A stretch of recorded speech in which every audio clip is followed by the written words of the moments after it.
Welcome back, friends. We're taking a careful look of The Interior Freedom, written by Jacques Philippe. As a careful spiritual guide, Father Philippe, as we noted prior, he has defined terms.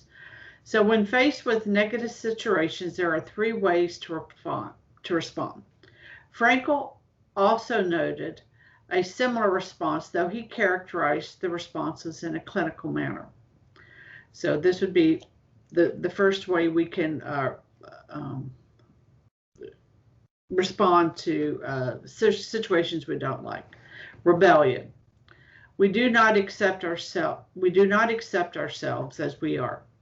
We do not trust God in how he has permitted the circumstances, and thereby we have a rejection of objective reality. Despair, violence, and resentment are the fruits.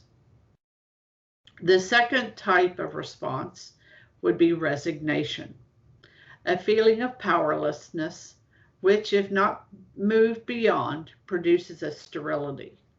It's an Eeyore type of attitude. It's in my friend, at least, when I look, that is that, maybe it's the one who still has the mask on in the midst of the mandates. Perhaps, maybe a little, yeah. There is a little that or always wanting to hear a negative of an event, always wanting to see a problem or something, that would be a type of resignation. But consent, here Father bores into this idea. Consent is where you choose to trust in something positive that can result. And as Sarah rightly said, this hints of hope. Because you're in the midst of something and you don't like whatever this something is, and you say that good can come from it. And so Hebrews 11:1. Now faith is the assurance of things hoped for, the conviction of things not seen. Hope propels one to trust God and that he can bring good out of any situation. This trust or faith in God is rooted in our love of God.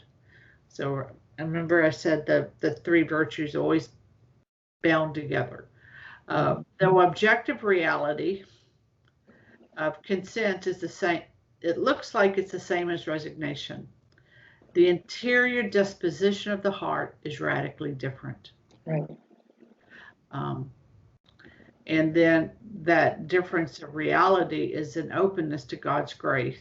Fruit is, and so contrary to rebellion, where the fruits would be despair, violence, and resentment, these fruits are faith, hope, and love. Right. Say the negatives again. Despair, violence, and resentment.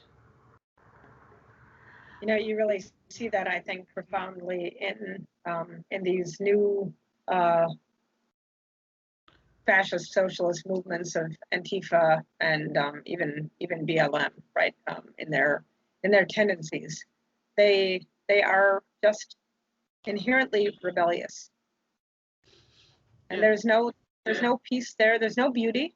There's no joy. There's no love. And you contrast that with even a Gandhi, right? I mean, who is not motivated by the Christian God, but is still motivated by a fundamental belief that his actions are not without some type of future gain, right? That there is a hope. It's not simply resignation, right? He's not discouraged by what he does, but he recognizes that inherently there's a belief that his acceptance of what things are in reality are going to be the things that can be the movement toward a future betterment in society. And just that really you can't help but see how severely wounded we have made our children by denying them the love that God has for them, because they are wounded. Oh, they are. They're cosmic orphans. Right. If Very you're not much so. cosmic orphans. Father Philippe will again restate his thesis statement. Love and only love can overcome evil and draw good out of evil. And here comes the restatement. Growth in faith, hope, and love is the only pathway to freedom. So I emphasize that word only. It's not one of many. He is a careful writer. He has a careful mind. Only is only. Right. Acceptance. God is realistic. We accept ourselves. So this concept of accepting. Saint Therese truly stated when she read about the lives of the great saints, she felt like a grain of sand. So sometimes, perhaps you first encounter Therese, maybe you think she's glossing statements, or they seem over flowery, or something like that. Yeah. Part of that is the language of the age, but part of it is really quite true. She did feel like a grain of sand, and she wanted to know, was God not available to her? So at this time, in spirituality and convents, great sufferings were undertaken to God's divine justice. And this is coming from Father Gately. I did a retreat. I just finished his book and did a self-retreat based on consoling the heart of Jesus. Anyway, he goes into this very, very strongly, that there was this concept of really doing heroic, extraordinary sacrifices and sufferings and all that. And he doesn't disparage it. He doesn't disparage it. But he's saying, and this is what Therese says, is there not something for us little souls, for you and for I? Was God not available to her? She sought a sure and quicker way, like an elevator, to get up to the stairs of heaven, like Jacob's ladder. She chose to let God act in her smallness. Margaret Mary of the Sacred Heart of Jesus, or St. Faustina of Divine Mercy, reiterate that same point. Jesus is really honest when he says, apart from me, you can do nothing. He already knows we need the help. All we need to do is to let him help. Yeah.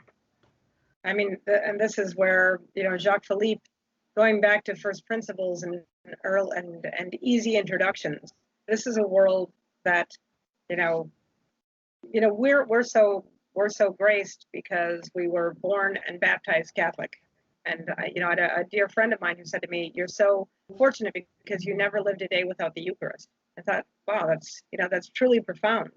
But in this instance, these poor souls they've never met the person of Christ because they've never been permitted to meet the person of Christ. And so consequently, they do have this feeling that I can't help but think that it must lead to despair, that everything is on them, right? It's like, they've essentially gone back to the work, to Judaism without being the chosen people, right? They have embraced the rule, the law. They've embraced the law without any recourse to a Heavenly Father, or without any recourse to grace that is going to come as a result of that.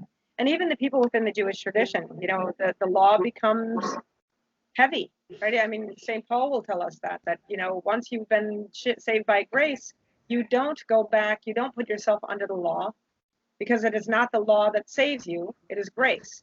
And once you know that, then the law is an entrapment for you, because it will either lead you to despair or pride. That's correct. And you can see that, I think. I'm sorry, I was just going to say, and you can see that right now in the people who they've shackled themselves with a law that has no mercy and no Heavenly Father. That's right. My friends, we're going to pick up with those ideas, because it's going to go straight into what we're about to consider. Till then, Fides Oratio.